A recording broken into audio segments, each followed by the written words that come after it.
भारत के इतिहास में सर्वाधिक विदेश यात्राएं करने वाले नेता प्रतिपक्ष राहुल गांधी जी,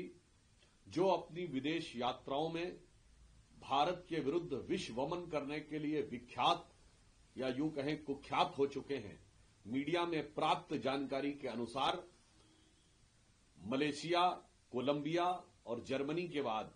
अब वो वियतनाम की यात्रा पर गए हैं।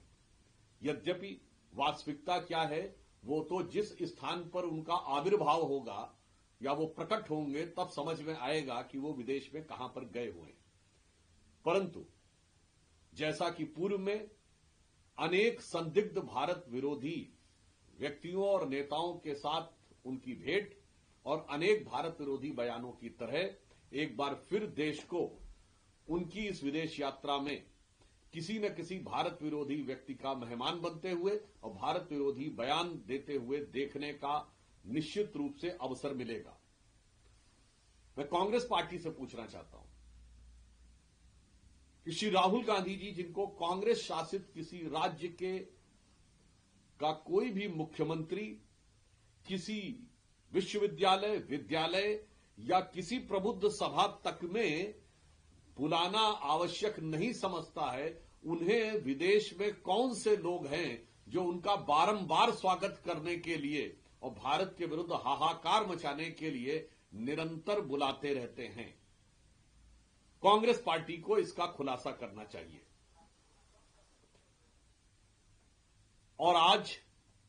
एक और अन्य घटना, कांग्रेस पार्टी द्वारा आयोजित प्रेस कॉन्फ्रेंस में जैसे ही पत्रकारों ने बांग्लादेश में हिंदुओं के विरुद्ध हो रहे गंभीर अत्याचार का प्रश्न पूछा, तो कांग्रेस के नेता श्री केसी वेणुगोपाल और श्री जयराम रमेश जिस तरीके से उठकर खड़े होकर भागने लगे, उसे देखकर ध्यान आता है कि ये वही पार्टी है जिसको गाजा के बारे में इतना ज्यादा अगाध स्नेह उमड़ पड़ता है कि जैसे डायरेक्ट करंट की तरह वो चिपक जाते हैं।